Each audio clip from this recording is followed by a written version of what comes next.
Find L C M of 16, 24 and 40. So ಇಲ್ಲಿ 16, 24 ಮತ್ತು 40ರ L C M ಅನ್ನು ಕಂಡುಹಿಡಿಯಿರಿ. ಸೊ ಇಲ್ಲಿ ಇವು 3 ನಂಬರ್ಗಳು 4ರಿಂದ ಕಂಪ್ಲೀಟಾಗಿ ಭಾಗ ಆಗ್ತವೆ. ಸೊ ಇಲ್ಲಿ 4 4 16, 4 6 24, 4 10 40. ನೆಕ್ಸ್ಟ್ ಇವನ್ ನಂಬರ್ಸ್ ಬಂದವು 2ರಿಂದ ಭಾಗ ಆಗ್ತವೆ. 2 2 4, 2 3 6, 2 5 10. ನೆಕ್ಸ್ಟ್ 2 3 5 ಯಾವುದೇ ಕಾರಣಕ್ಕೂ ಇಲ್ಲಿ 2 ನಂಬರ್ಗಳು ಒಂದೇ ಮಗಿಯಲ್ಲಿ ಬರೋದಿಲ್ಲ.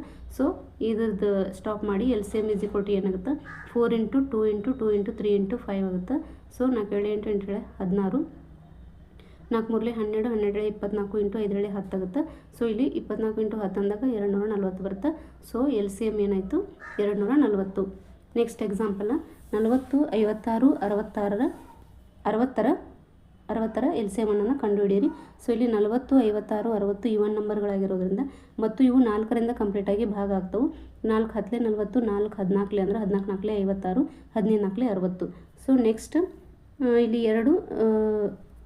ಎರಡು ನಂಬರ್ಗಳು ಇವನ್ ನಂಬರ್ಗಳದಾವೆ. ಸೊ ಇಲ್ಲಿ 3 ನಂಬರ್ಗಳಲ್ಲಿ ಯಾವುದಾದ್ರೂ 2 ನಂಬರ್ಗಳು ಭಾಗ ಆಗ್ತಿದ್ವು ಅಂದ್ರೆ ನಾವು ಡಿವಿಷನನ್ನು ಕಂಟಿನ್ಯೂ ಮಾಡಬೇಕಾಗುತ್ತೆ ಎಲ್ ಸಿ ಎಮ್ ಅನ್ನು ಕಂಡುಹಿಡಿಯುವಾಗ. ಸೊ ಇಲ್ಲಿ 2 5 10, 2 7 14, ನೆಕ್ಸ್ಟ್ 15 15 ಹಾಗೆ ಇಡ್ರಿ. ನೆಕ್ಸ್ಟ್ 5ರಿಂದ ಭಾಗ ಹೋಗ್ತವೆ. 5 1 5 3. ನೆಕ್ಸ್ಟ್ 7 3 ಆ್ಯಸ್ ಇಟ್ ಇಸ್ ಹಾಗೆ ಇಡಿ. ಎಲ್ ಸಿ ಎಮ್ ಏನಾಗುತ್ತೆ 4 × 2 × 5 × 7 × 3. ಸೊ ಇಲ್ಲಿ 5 2 10, 7 3 21 4 84, 84 × 10 ಮಾಡಿದಾಗ 840 ಬರುತ್ತೆ. ಸೊ 40 56 66ರ ಎಲ್ ಸಿ ಎಮ್ ಏನಾಯಿತು 840.